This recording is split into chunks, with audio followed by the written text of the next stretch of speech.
Hello dear students, today's lecture is on parental attitude affecting prenatal development. तो सबसे पहले हम स्टार्ट करते हैं प्रीनेटल डेवलपमेंट की डेफिनेशन से कि प्रीनेटल डेवलपमेंट क्या होता है.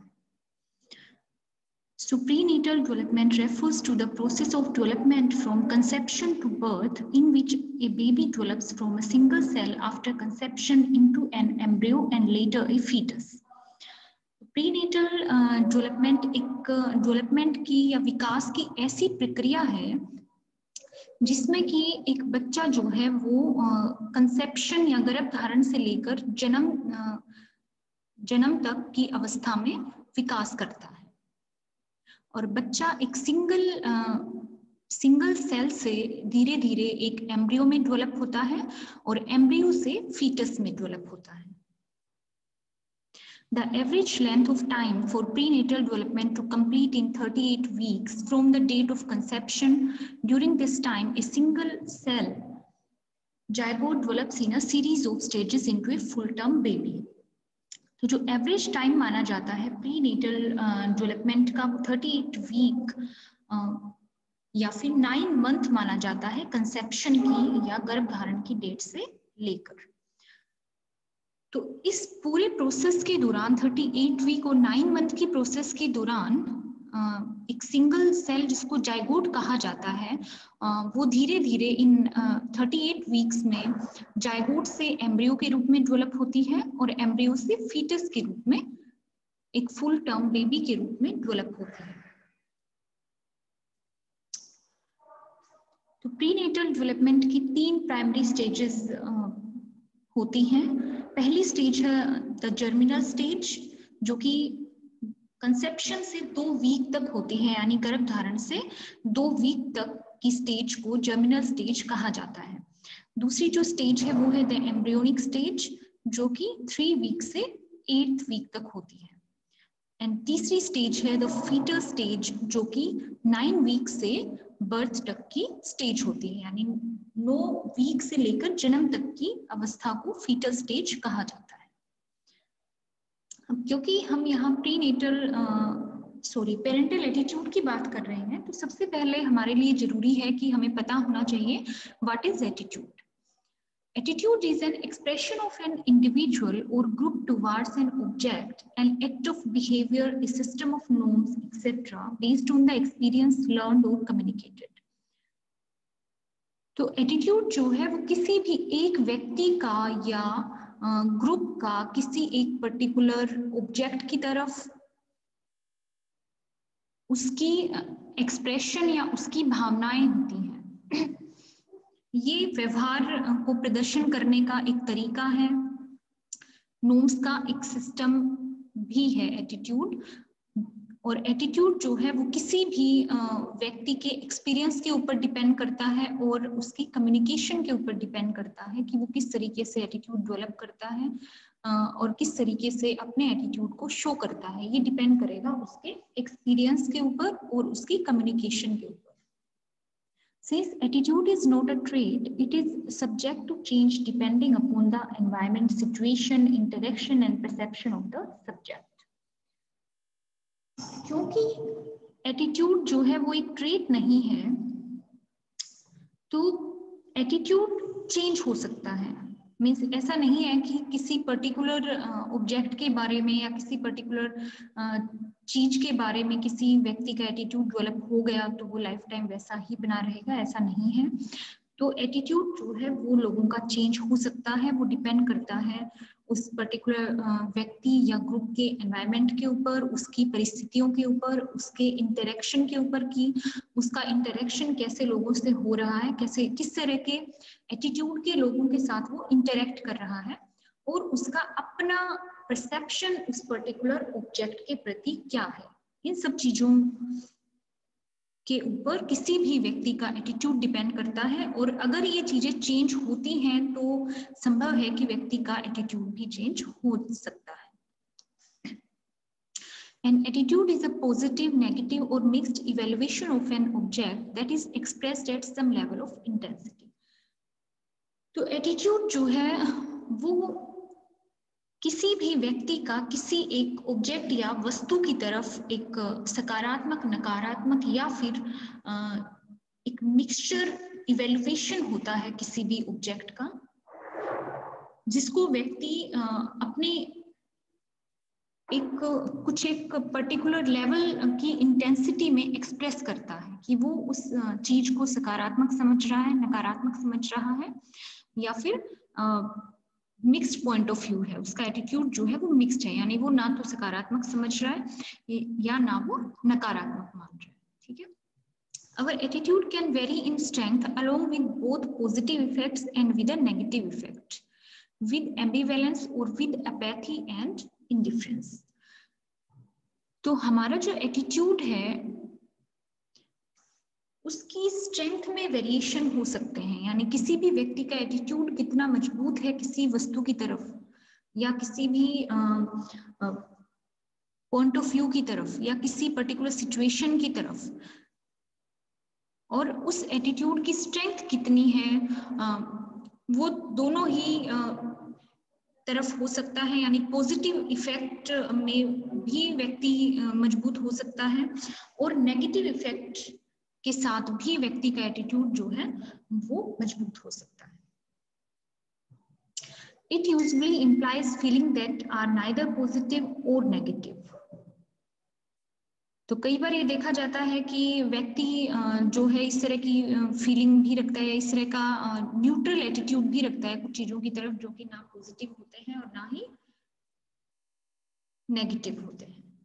तो उस सिचुएशन में व्यक्ति जो है वो किन्हीं भी दो वस्तुओं के बीच में या दो सिचुएशंस के बीच में कोई डिफरेंस नहीं कर पाता है और कोई पर्टिकुलर इमोशन भी नहीं शो करता है उस वस्तु या सिचुएशन के प्रति। Social psychologists use the term attitude differently. Gordon Allport formulated the following definition. An attitude is a mental and neural state of readiness organized through experience, exerting a directive or dynamic influence upon the individual response to unrelated object and situation with which it is related.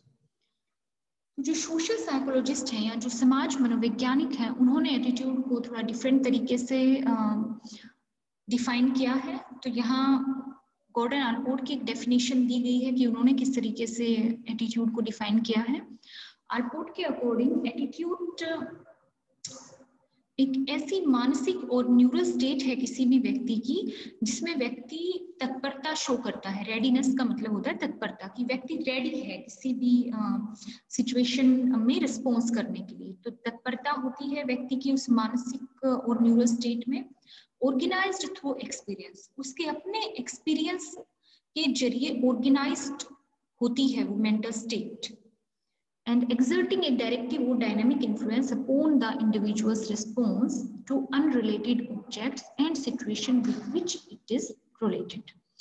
तो किसी भी attitude जो है वो किसी व्यक्ति के response का प्रभाव एक डायरेक्टिव वे में, यानी एक किसी इंडिविजुअल व्यक्ति के रिस्पॉन्स को एक डायरेक्शन प्रदान करता है और एक इन्फ्लुएंस डालता है इस तरह के अनरिलेटेड वस्तुओं पर और अनरिलेटेड सिचुएशन पर जो कि इनडायरेक्टली कहीं ना कहीं उस व्यक्ति से रिलेटेड होती है। यानी व्यक्ति बहुत बार खुद से रिलेटेड चीजों के ऊपर भी अपना एटीट्यूड शो करता है और बहुत बार व्यक्ति जो है वो जो चीजें डायरेक्टली उससे रिलेटेड नहीं है, इनडायरेक्टली व्यक्ति से रिलेटेड है, उनके ऊपर भी अपने रिस्पॉन्स को एक पर्टिकुलर डायरेक्शन देता है और अपने रिस्पॉन्स का इन्फ्लुएंस शो करता है एटीट्यूड के through. An attitude is a predisposition or a tendency to respond positively or negatively toward a certain idea, object, person or situation. तो यहाँ एक और डेफिनेशन एटीट्यूड की दी गई है। तो एटीट्यूड जो है वो किसी भी व्यक्ति का किसी पर्टिकुलर आइडिया की तरफ, किसी वस्तु की तरफ, व्यक्ति या सिचुएशन की तरफ पॉजिटिवली या नेगेटिवली रिस्पॉन्स करने की टेंडेंसी होती है। Attitude influence an individual's choice of action, and responses to challenge, incentive and reward together called stimuli. Attitude जो है वो किसी भी व्यक्ति की चीजों को चूज करने की उसकी जो प्रवृत्ति होती है या चीजों को चूज करने की उसका जो काम है उसको इन्फ्लुएंस करता है एटीट्यूड। क्योंकि अगर पॉजिटिव एटीट्यूड होगा उसका किसी पर्टिकुलर ऑब्जेक्ट की तरफ या सिचुएशन की तरफ या पर्सन की तरफ तो वो उसको चूज करेगा डेफिनेटली। और अगर नेगेटिव एटीट्यूड है उसका किसी भी ऑब्जेक्ट या पर्सन की तरफ तो वो उसको चूज नहीं करेगा। और क्या करता है, responses to challenges, incentive and reward. तो इसके अलावा एटीट्यूड जो है वो किसी भी व्यक्ति का चैलेंज यानी कि कठिनाइयों की तरफ, पुरस्कार की तरफ और पुरस्कार के साथ साथ जो भी प्लेजर देने वाली चीजें हैं उनकी तरफ व्यक्ति के रिस्पॉन्स को भी इन्फ्लुएंस करता है। क्योंकि इनकी तरफ अगर व्यक्ति का एटीट्यूड पॉजिटिव है तो वो रिस्पॉन्स भी पॉजिटिव देगा, अगर एटीट्यूड उसका नेगेटिव है तो रिस्पॉन्स भी नेगेटिव ही देगा पर्सन। तो सीधे से वे में हम ये कह सकते हैं कि एटीट्यूड जो है वो किसी भी व्यक्ति का किसी स्टिमुलाई के प्रति किस तरह का वो रिस्पॉन्स रखता है उस प्रवृत्ति को कहा जाता है। तो एटीट्यूड मेनली दो तरीके का होता है, mainly positive attitude and negative attitude. तो यहाँ 4 मेजर कंपोनेंट बताए गए हैं एटीट्यूड के। पहला कंपोनेंट है अफेक्टिव, दूसरा है कॉग्निटिव, तीसरा है कॉग्निटिव एंड फोर्थ है इवैल्यूएटिव। तो जो अफेक्टिव कंपोनेंट है वो व्यक्ति के इमोशन और फीलिंग्स या भावनाओं से जुड़ा होता है। कॉग्निटिव कंपोनेंट जो है वो बिलीफ और ओपिनियन हेल्ड कॉन्शियसली। कॉग्निटिव यहाँ संज्ञान या कॉग्निशन से जुड़ा हुआ है कॉग्निटिव कंपोनेंट, यानी कि व्यक्ति कॉन्शियसली किसी वस्तु या व्यक्ति की तरफ क्या विश्वास रखता है, क्या उसके विचार हैं, वो कॉग्निटिव कंपोनेंट कहलाता है। कॉग्निटिव कंपोनेंट में इंक्लिनेशन फॉर एक्शन, तो इसमें व्यक्ति ने कोई भी एक्शन लिया किसी स्टिमुलस के प्रति तो उसने क्यों लिया वो एक्शन, ठीक है। एक्शन का प्रभाव या एक्शन का इफेक्ट हम कह सकते हैं, या एक्शन का रीजन व्यक्ति को पता होता है कि उसका एटीट्यूड जो है वो किसी भी वस्तु या व्यक्ति की तरफ क्यों है।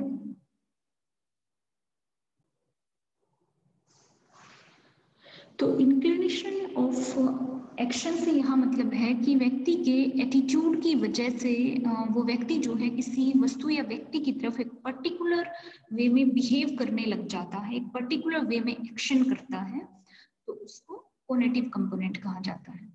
फोर्थ है इवैल्यूएटिव, पॉजिटिव और negative response to stimuli. Fourth component evaluation component में व्यक्ति जो है वो इवैल्यूएट करता है कि उसका जो रिस्पॉन्स है वो पॉजिटिव है या नेगेटिव है किसी स्टिमुलाई के प्रति, ठीक है। तो ये 4 कंपोनेंट को मिलाकर किसी भी व्यक्ति का एटीट्यूड बनता है। यानी पहला आ गया उस व्यक्ति के इमोशन और फीलिंग उस वस्तु की तरफ, दूसरा आ गया व्यक्ति के कॉन्शियसली यानी चेतना के साथ व्यक्ति के विश्वास और उसका ओपिनियन उस वस्तु की तरफ, और तीसरा आ गया व्यक्ति का किसी पर्टिकुलर वे में एक्शन करना उस व्यक्ति की तरफ, और चौथा आ गया उस वस्तु या व्यक्ति की तरफ पॉजिटिव या नेगेटिव रिस्पॉन्स। तो इन सबको मिलाकर व्यक्ति का एटीट्यूड फॉर्म होता है। नेक्स्ट है nature of attitudes. Attitudes are a complex combination of things we tend to call personality, belief, values, behavior and motivation. तो attitude जो है वो हमारी personality, हमारे विश्वास, हमारी values, व्यवहार और motivation का एक complex combination होते हैं। Attitude exists in every person's mind. It helps to define our identity, guide our action and influence how we judge people. Attitude हर व्यक्ति के माइंड में पाए जाते हैं एटीट्यूड जो है वो हमें हमारी खुद की आइडेंटिटी को परिभाषित करने में हेल्प करते हैं, हमारे जो एक्शंस हैं या जो हमारे कार्य हैं उनको गाइड करते हैं कि किस तरह के एक्शन हम लें किसी पर्टिकुलर सिचुएशन में। और इसके अलावा एटीट्यूड हमें लोगों को जज करने में भी हेल्प करते हैं। Although the feeling and belief component of attitude are internal to a person, we can view a person's attitude from his or her resulting behavior. यहाँ ये कहना चाह रहे हैं कि एटीट्यूड के जो 4 कंपोनेंट थे उनमें से व्यक्ति की फीलिंग और बिलीफ कंपोनेंट जो है वो हालांकि इंटरनल होते हैं व्यक्ति में, लेकिन हम उस व्यक्ति के व्यवहार के जरिए उसके एटीट्यूड की पहचान कर सकते हैं। Attitude helps us to define how we see situation as well as define how we behave toward the situation or object. Attitude हमें किसी भी परिस्थिति को देखने में हेल्प करते हैं कि हम उस परिस्थिति को किस तरीके से देखते हैं। इसके अलावा उस परिस्थिति में हम कैसे बिहेव करते हैं या किस तरीके से व्यवहार करते हैं हम किसी पर्टिकुलर सिचुएशन में, इसमें भी एटीट्यूड हेल्प करते हैं। Attitude provide us with internal cognition or belief and thought about people and object. Attitude हमें विभिन्न वस्तुओं और व्यक्तियों के बारे में आंतरिक संज्ञान,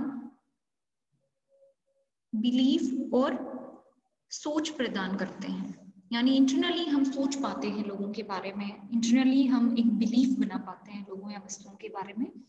Attitude causes us to behave in a particular way toward an object or a person. Attitude हमें किसी पर्टिकुलर पर्सन या ऑब्जेक्ट की तरफ एक पर्टिकुलर तरीके से व्यवहार करने के लिए मजबूर करते हैं, हम ये कह सकते हैं, क्योंकि हमारा जिस तरीके का एटीट्यूड है हम उसी तरीके से व्यवहार करेंगे। पॉजिटिव एटीट्यूड है तो हम पॉजिटिव बिहेव करेंगे, नेगेटिव एटीट्यूड है तो हम नेगेटिवली बिहेव करेंगे। देन हम बात करते हैं पेरेंटल एटीट्यूड की, कि पेरेंटल एटीट्यूड क्या होता है। Parental is the word used to describe something that relate to parents in general और to one or both of the parents of a particular child. तो पेरेंटल वर्ड जो है वो जनरली पेरेंट्स को describe करने के लिए पेरेंटल वर्ड का यूज किया गया है। यानी जहां पर भी हम किसी बच्चे के दोनों पेरेंट्स की बात कर रहे हूं तो उसको हम पेरेंटल वर्ड से डिस्क्राइब करते हैं। Medical treatment was some time given to children without parental consent. Parental attitude very widely. तो फॉर एग्जाम्पल यहाँ इन्होंने ये एग्जाम्पल दे रखा है कि बहुत बार जो है मेडिकल ट्रीटमेंट कई बार पेरेंटल कंसेंट के बिना भी कई बार मेडिकल ट्रीटमेंट दिया जाता है कि पेरेंट्स में से सिर्फ किसी एक ने अगर सिग्नेचर कर दिए हैं, यानी फादर और मदर में से किसी एक ने सिग्नेचर कर दिए कंसेंट पर, तो मेडिकल ट्रीटमेंट दिया जा सकता है। पेरेंटल एटीट्यूड अलग अलग हो सकता है, यानी अलग अलग लोगों का एटीट्यूड जो है वो अपने बेबी की तरफ या बच्चों की तरफ अलग हो सकता है।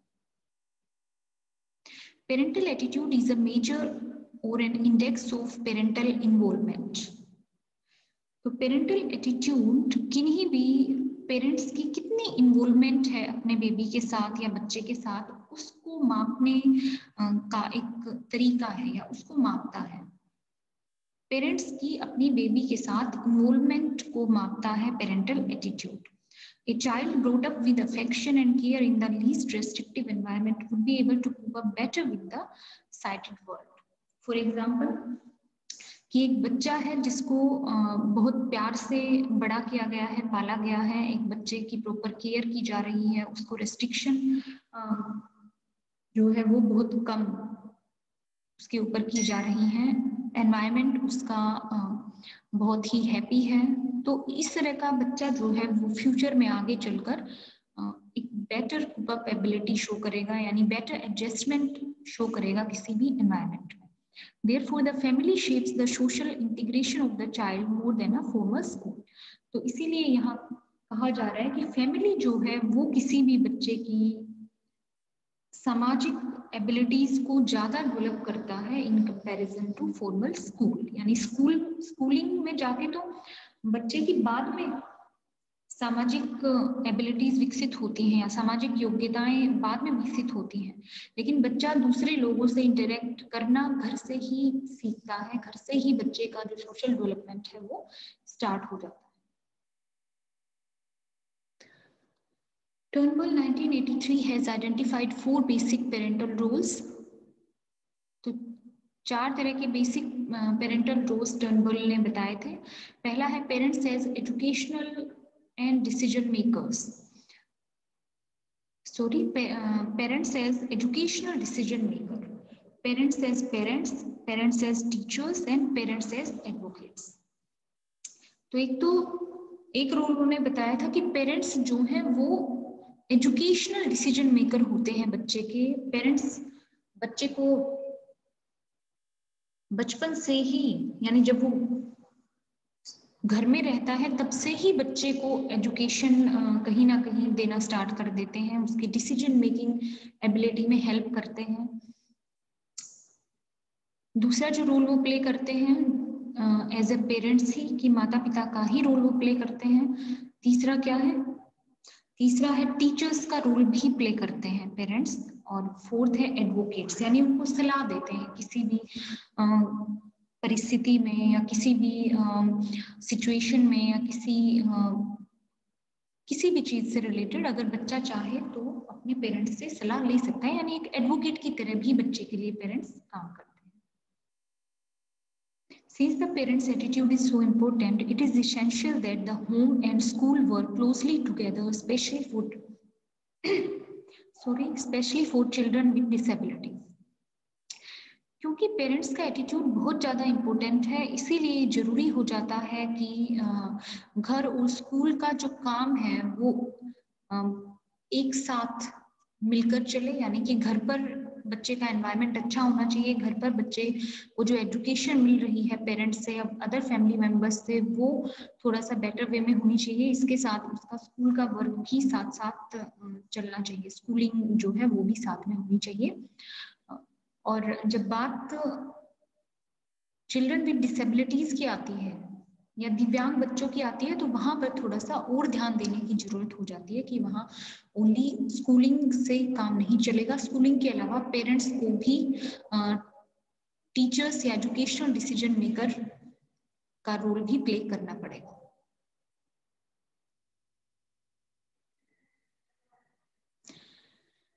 देन हम बात करते हैं parental attitudes affecting prenatal development. तो किस तरह के पेरेंटल एटीट्यूड हो सकते हैं और पेरेंटल एटीट्यूड किस तरीके से प्रीनेटल डेवलपमेंट को अफेक्ट करता है। प्रीनेटल डेवलपमेंट जैसा हमने बात करी थी कि प्रीनेटल डेवलपमेंट की एक ऐसी अवस्था है, ऐसी स्टेज है जो कि कंसेप्शन से लेकर बच्चे की जन्म तक की अवस्था होती है, 9 महीने या 38 वीक की अवस्था होती है। तो इसमें जनरली 2 तरीके के एटीट्यूड शो करते हैं पेरेंट्स। पहला होता है पॉजिटिव पेरेंटल एटीट्यूड, कि पेरेंट्स जो हैं, जो भी पेरेंट्स बनने वाले हैं, क्योंकि यहाँ प्रीनेटल डेवलपमेंट की बात कर रहे हैं, तो प्रेगनेंसी के ड्यूरिंग पेरेंट्स का किस तरह का एटीट्यूड रहता है वो हम बात करेंगे यहाँ। तो पॉजिटिव पेरेंटल एटीट्यूड की बात जब हम करते हैं तो यहाँ पेरेंट्स यानी फादर और मदर, वुड बी फादर और मदर, जो भी फादर या मदर बनने वाले हैं, उनका एटीट्यूड अपने आने वाले बच्चे के लिए पॉजिटिव रहता है, या जो प्रीनेटल डेवलपमेंट है उसकी तरफ पॉजिटिव रहता है। वो अपने बच्चे को लेकर पॉजिटिव होते हैं, वो खुश होते हैं और फ्यूचर प्लानिंग अपने बच्चे की करके चलते हैं थोड़ा सा। तो इसमें पॉजिटिव पेरेंटल एटीट्यूड में ये पॉइंट हैं जो नीचे दिए गए हैं। तो पहला है पॉजिटिव एटीट्यूड ऑफ मदर, कि अगर मदर का पॉजिटिव एटीट्यूड है अपनी प्रेगनेंसी को लेकर, मदर खुश है प्रेगनेंसी से, मदर जो है वो चाहती है कि वो माँ बने, यानी फोर्सफुली मदर नहीं बन रही है, वो अपनी मर्जी से माँ बनना चाहती है, तो ये सारे फैक्टर्स जो हैं वो मदर में पॉजिटिव एटीट्यूड को शो करते हैं। और अगर पॉजिटिव एटीट्यूड है मदर का तो बच्चे का प्रीनेटल डेवलपमेंट भी अच्छा होता है, और जन्म के बाद बच्चे का डेवलपमेंट, ओवरऑल डेवलपमेंट जो है जन्म के बाद भी अच्छा होता है। सेकेंड है पॉजिटिव एटीट्यूड ऑफ फादर। अगर होने वाले फादर का जो एटीट्यूड है वो अपने बच्चे के लिए पॉजिटिव है, फादर सपोर्टिव है, फादर केयरिंग है, अपनी वाइफ की हेल्प करता है, केयर करता है और हमेशा जो है पॉजिटिव इमोशन शो करता है अपनी वाइफ की तरफ, हमेशा पॉजिटिव बातें करता है वो अपने होने वाले बच्चे के लिए, तो ये सब बातें शो करती हैं कि जो फादर है उसका एटीट्यूड पॉजिटिव है और ये पॉजिटिव इफेक्ट डालता है प्रीनेटल डेवलपमेंट पर। थर्ड जो पॉइंट है पॉजिटिव पेरेंटल एटीट्यूड में वो है प्लान्ड प्रेगनेंसी। अगर प्लान्ड प्रेगनेंसी है तो मोस्टली चांसेस होते हैं कि जो पेरेंट्स हैं उनका एटीट्यूड भी पॉजिटिव ही रहता है, क्योंकि प्लान्ड प्रेगनेंसी में क्या होता है, पहले से प्लान करके चलते हैं पेरेंट्स जो है, जब वो मेंटली और फिजिकली प्रिपेयर होते हैं प्रेगनेंसी के लिए तभी वो प्लान करते हैं, बाकी अपनी financial conditions and other conditions को ध्यान में रखकर बेबी प्लान करते हैं, तो वहां पर ज्यादा चांसेस रहते हैं कि पॉजिटिव एटीट्यूड रहता है पेरेंट्स का, जो कि पॉजिटिव इफेक्ट डालता है प्रीनेटल डेवलपमेंट पर। नेक्स्ट है strong desire of having a baby of a particular sex. तो कई बार देखो ये जो पॉइंट है ये पॉजिटिव और नेगेटिव दोनों हो सकता है। तो कई बार कोई पर्टिकुलर जेंडर का बच्चा चाहने की जो स्ट्रॉन्ग डिजायर होती है, इच्छा होती है, वो कई बार पॉजिटिव एटीट्यूड भी डेवलप करती है पेरेंट्स का, यानी वहां पर वो उस पर्टिकुलर, यानी उनको बेटा चाहिए या पर्टिकुलर बेटी चाहिए, तो उस चक्कर में पेरेंट्स क्या करते हैं, वो थोड़ा सा ज्यादा पॉजिटिव रहते हैं, उनको लगता है कि हमें जिस जेंडर का बच्चा चाहिए हमें वही मिलेगा, तो उस चक्कर में वो हमेशा खुश रहते हैं, हैप्पी रहते हैं और एंजॉय करते हैं प्रीनेटल डेवलपमेंट की जो स्टेज होती है उसको। और अगर पॉजिटिव एटीट्यूड है तो इफेक्ट भी पॉजिटिव ही होगा प्रीनेटल डेवलपमेंट में बच्चे के ऊपर। नेक्स्ट है strong desire of having dream baby. तो कई बार जो पेरेंट्स हैं उनमें इस तरह की डिजायर हो जाती है कि उनका एक ड्रीम बेबी की चाहत होती है लोगों में कि हमें पर्टिकुलरली इस तरह का बच्चा चाहिए, इस तरह का दिखने वाला होना चाहिए, फिजिकल अपीयरेंस ऐसी होनी चाहिए, या फिर वो बच्चा जो है वो इंटेलिजेंट होना चाहिए बड़ा होकर, या इस तरीके का होना चाहिए। तो ड्रीम बेबी को पाने की जो इच्छा है वो भी कई बार पॉजिटिव एटीट्यूड डेवलप कर देती है पेरेंट्स में, तो उससे भी प्रीनेटल डेवलपमेंट के दौरान बेबी के ऊपर पॉजिटिव इफेक्ट पड़ता है। सेकेंड जो है वो है नेगेटिव पेरेंटल एटीट्यूड, कि जब पेरेंट्स नेगेटिव एटीट्यूड रखते हैं प्रेगनेंसी के ड्यूरिंग या प्रीनेटल डेवलपमेंट की स्टेज के ड्यूरिंग, तो उसको नेगेटिव पेरेंटल एटीट्यूड कहा जाता है। तो इसमें जो फैक्टर दिए गए हैं वो है, फर्स्ट है नेगेटिव एटीट्यूड ऑफ मदर, कि अगर मदर का एटीट्यूड नेगेटिव है अपनी प्रेगनेंसी को लेकर, मदर जो है वो दुखी है, मदर खुश नहीं है अपनी प्रेगनेंसी को लेकर, मदर चाहती नहीं है माँ बनना, तो ये सब चीजें नेगेटिव इफेक्ट डालती हैं प्रीनेटल डेवलपमेंट की स्टेज में बेबी के ऊपर। सेकेंड है नेगेटिव एटीट्यूड ऑफ फादर, कि अगर मदर ने कंसीव कर लिया लेकिन फादर उस टाइम पर फादर नहीं बनना चाहता है किसी भी रीजन से, या फादर खुश नहीं है उस टाइम पर अपने होने वाले बच्चे को लेकर, तो ये सब चीजें नेगेटिव एटीट्यूड शो करती हैं फादर का, जो कि नेगेटिव इफेक्ट डालती हैं प्रीनेटल डेवलपमेंट। नेक्स्ट है अनप्लान प्रेगनेंसी, कि अगर पेरेंट्स ने प्लान नहीं किया है बेबी और अनप्लान प्रेगनेंसी अगर हो जाती है, तो कई बार इस सिचुएशन में भी पेरेंट्स का एटीट्यूड जो है वो नेगेटिव हो जाता है प्रेगनेंसी को लेकर, जो कि नेगेटिव इफेक्ट डालता है। The mother may not want the child, possible है कि जो मदर है वो बच्चा ना चाह रही हो उस टाइम पर, रीजन बहुत सारे हो सकते हैं। रीजन हो सकता है कि मदर जो है वो ज्यादा करियर कॉन्शियस है उस टाइम पर, वो बच्चा नहीं चाह रही है, लेकिन अनप्लान प्रेगनेंसी हो गई, या फैमिली के प्रेशर में आके उनको बेबी प्लान करना पड़ गया। तो किसी भी रीजन से अगर मदर जो है वो मेंटली प्रिपेयर नहीं है बेबी के लिए और मदर बच्चा उस टाइम पर नहीं चाह रही है, तो उससे नेगेटिव एटीट्यूड डेवलप हो जाएगा मदर का प्रेगनेंसी को लेकर, और वो नेगेटिव इफेक्ट डालेगा बच्चे के प्रीनेटल डेवलपमेंट पर। नेक्स्ट है the father may not want the child, same वही कंडीशन फादर के साथ भी हो सकती है कि ड्यू टू फैमिली प्रेशर और अदर रीजन जो है उन्होंने कंसीव कर लिया है, लेकिन फादर साइकोलॉजिकली प्रिपेयर नहीं है, वो मन से जो है वो बच्चे की चाहत नहीं रख रहा है फादर वहां पर, तो वो भी कहीं ना कहीं नेगेटिव एटीट्यूड डेवलप करने का एक कारण बनता है फादर में। नेक्स्ट है प्रेगनेंसी एट इनएप्रोप्रिएट टाइम, यानी कि यहाँ जब हम बात करते हैं इनएप्रोप्रिएट टाइम की, तो इसका मतलब है कि जो पेरेंट्स हैं वो फादर या मदर तो बनना चाह रहे हैं, लेकिन जिस टाइम में कंसीव किया मदर ने उस टाइम पर वो नहीं पेरेंट्स बनना चाह रहे हैं, यानी कि प्रेगनेंसी का जो टाइम है वो इनएप्रोप्रिएट है पेरेंट्स के अकॉर्डिंग, तो उसकी वजह से भी नेगेटिव एटीट्यूड आ सकता है, क्योंकि इनएप्रोप्रिएट टाइम पर अगर वो मेंटली प्रिपेयर नहीं है तो उसकी वजह से जो है वो स्ट्रेस हो सकता है, उनको फ्यूचर प्लानिंग उन्होंने नहीं करी है तो उसकी वजह से स्ट्रेस हो सकता है।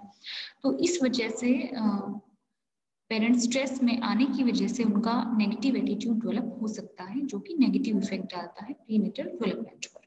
नेक्स्ट है अनवांटेड चाइल्ड। अनवांटेड चाइल्ड किसी भी वजह से हो सकता है। अनवांटेड चाइल्ड जो है, मान लो रीजन इसका हो सकता है कि पेरेंट्स दोनों ही प्रिपेयर नहीं है। एक कंडीशन ये हो सकती है कि फैमिली प्रेशराइज कर रही है, या सोसाइटी के प्रेशर में आकर, बहुत बार सोसाइटी के प्रेशर में या फैमिली के प्रेशर में आकर भी लोग जो है वो चाइल्ड प्लान कर लेते हैं। कई बार रेप केसेस में जो है वो अनवांटेड प्रेगनेंसीज हो जाती हैं। तो इस तरह की बहुत सारी अलग अलग कंडीशन होती हैं जिसमें जो मदर है उसको अनवांटेड चाइल्ड बियर करना पड़ता है, जिसकी वजह से मदर में नेगेटिव एटीट्यूड डेवलप हो सकता है। नेक्स्ट है पुअर इकोनॉमिकल कंडीशन, कि अगर इकोनॉमिकल कंडीशन अच्छी नहीं है तो उसकी वजह से भी पेरेंट्स को स्ट्रेस हो सकता है और वो अपने बेबी को लेकर चिंता में रह सकते हैं कि जब हमारी ही नीड्स पूरी नहीं हो रही हैं तो हम किस तरीके से आने वाले बच्चे की नीड्स को पूरा करेंगे। तो उसकी वजह से भी नेगेटिव एटीट्यूड डेवलप हो सकता है, जो नेगेटिव इफेक्ट डालता है प्रीनेटल डेवलपमेंट पर। नेक्स्ट है strong desire of having a baby of particular sex. ये जैसा मैंने स्टार्टिंग में बताया था कि पॉजिटिव पॉइंट के अंदर भी कंसीडर होगा और नेगेटिव में भी कंसीडर होगा। तो देखो, जिन पेरेंट्स को बहुत ज्यादा चिंता रहेगी कि हमें एक पर्टिकुलर जेंडर का बच्चा ही चाहिए, हमें बेटा चाहिए या हमें बेटी चाहिए, इस तरह की एक पर्टिकुलर उनकी सोच होगी या उनकी इच्छा होगी, तो कई बार क्या होता है उस इच्छा के कारण पेरेंट्स जो है वो बहुत ज्यादा चिंता में रहते हैं। उनको लगता है कि अगर हम जो बच्चा चाह रहे हैं, हम बेटी चाह रहे हैं या बेटा चाह रहे हैं, तो वो अगर नहीं हुआ तो क्या होगा, मतलब वो फ्यूचर को लेकर के अगर ऐसा नहीं हुआ तो क्या होगा, उस चीज को लेकर वो एंशियस बने रहते हैं, एंजाइटी उन्हें होती रहती है, तो उसकी वजह से उन्हें स्ट्रेस आ सकता है। मदर में स्पेशली, मदर अगर बार बार सोचती है कि पर्टिकुलर सेक्स का बच्चा होगा या नहीं होगा, तो उसमें एंजाइटी होगी, एंजाइटी के साथ साथ स्ट्रेस भी मदर में होगा, तो उसका नेगेटिव इफेक्ट पड़ेगा प्रीनेटल डेवलपमेंट पर। नेक्स्ट है strong desire of having dream baby. Same यही आ गया कि मदर अगर ये सोचकर चलती है वहां पर कि मुझे एक ड्रीम बेबी चाहिए, मुझे इस तरह का पर्टिकुलर, इस तरह की फिजिकल कैरेक्टरिस्टिक या साइकोलॉजिकल कैरेक्टरिस्टिक का बच्चा चाहिए, इस तरह की स्ट्रॉन्ग डिजायर होती है मदर में, तो कई बार उसकी वजह से मदर एंशियस हो जाती है और स्ट्रेसफुल फील करती है, तो उसका भी नेगेटिव इफेक्ट हो सकता है प्रीनेटल डेवलपमेंट पर। Fear of pregnancy and labour in mother. कई बार मदर जो है अपने फ्रेंड्स से, फैमिली मेंबर्स से या किन्हीं और लोगों से अगर नेगेटिव बातें सुनती है प्रेगनेंसी या लेबर को लेकर, तो मदर एंशियस हो जाती है प्रेगनेंसी टाइम और लेबर के बारे में सोच के, तो उसकी वजह से भी मदर स्ट्रेस में आ सकती है ज्यादा एंशियस होने की वजह से, जो कि नेगेटिव इफेक्ट डालता है प्रीनेटल डेवलपमेंट पर। नेक्स्ट है फियर ऑफ मल्टीपल बर्थ। अगर मान लो कोई मदर है और जो भी फीटस है या एम्ब्रियो है वो ट्विन है, वहां पर अगर मल्टीपल बर्थ की चांसेस हैं, और तो जो मदर है वो मल्टीपल बर्थ को लेकर बहुत ज्यादा डर रही है, उसको लग रहा है कि कहीं मैं परेशान तो नहीं हो जाऊंगी, इस तरह की बातें अगर बार बार आ रही है, मल्टीपल बर्थ को लेकर फियर है, एंजाइटी है उसके अंदर, तो उसकी वजह से भी नेगेटिव इफेक्ट पड़ सकता है प्रीनेटल डेवलपमेंट पर, जो बच्चे की डेवलपमेंट पर भी नेगेटिव इफेक्ट डालेगा। नेक्स्ट है wanting miscarriage and abortion due to various reason. तो किसी भी वजह से अगर मदर या फादर बेबी नहीं चाह रहे हैं उस टाइम पर, और वो खुद अपने मन से चाह रहे हैं कि मिसकैरेज हो जाए या अबॉर्शन हम करवा लें, लेकिन फैमिली के प्रेशर की वजह से या हेल्थ रीजंस की वजह से वो करवा नहीं पा रहे हैं, तो वहां पर भी अनवांटेड चाइल्ड के जैसा हो जाता है वो उनके लिए, जो कि स्ट्रेस का कारण बनता है मदर में स्पेशली, तो वो भी नेगेटिव इफेक्ट डालता है। फियर ऑफ बीइंग पेरेंट्स, तो कई लोगों में पेरेंट्स बनने का भी फियर होता है, क्योंकि आजकल तो स्पेशली देखा जा रहा है ये चीजें कि लोग जो हैं वो थोड़ा सा या तो बड़ी एज में जाके पेरेंट्स बनना चाहते हैं, जहां उनको लगता है कि वो मेंटली प्रिपेयर है, या लोगों को लगता है कि वो उतना फ्री नहीं रह पाएंगे, अपने करियर पर फोकस नहीं कर पाएंगे, अपने खुद की इच्छाएं नहीं पूरी कर पाएंगे पेरेंट्स बनने के बाद, तो इस तरह का डर उनमें बना रहता है, जिसकी वजह से तो पेरेंट्स बनने के डर की वजह से भी होने वाले पेरेंट्स में स्ट्रेस हो सकता है, जो नेगेटिव इफेक्ट डालता है। फियर ऑफ रिस्पॉन्सिबिलिटीज, कई बार जो होने वाले पेरेंट्स हैं उनको फियर ऑफ रिस्पॉन्सिबिलिटीज भी होता है, यानी उनको लगता है कि बच्चा आने के बाद उनकी रिस्पॉन्सिबिलिटीज बढ़ जाएंगी, वो अपने मन से सारे काम नहीं कर पाएंगे, या फिर अपनी सारी इच्छाएं पूरी नहीं कर पाएंगे, उनको बच्चे के ऊपर ज्यादा ध्यान रखना पड़ेगा, तो इस तरह की चीजें सोचकर उनको रिस्पॉन्सिबिलिटीज बढ़ने का डर लगता है, जिसकी वजह से नेगेटिव एटीट्यूड डेवलप हो सकता है मदर और फादर दोनों का ही। Fear of becoming good parents, तो कई बार लोगों को ये फियर बना रहता है, एंजाइटी रहती है उनको कि हम अच्छे पेरेंट्स बन पाएंगे या नहीं बन पाएंगे, तो वो इस चीज को सोच सोचकर बहुत ज्यादा एंशियस हो जाते हैं, जिसकी वजह से उनको स्ट्रेस का सामना करना पड़ता है, और प्रेगनेंसी को लेकर नेगेटिव एटीट्यूड डेवलप हो सकता है, जो कि नेगेटिव एटीट्यूड डालता है प्रीनेटल डेवलपमेंट में। तो ये टॉपिक आपका खत्म हो गया है। Thank you.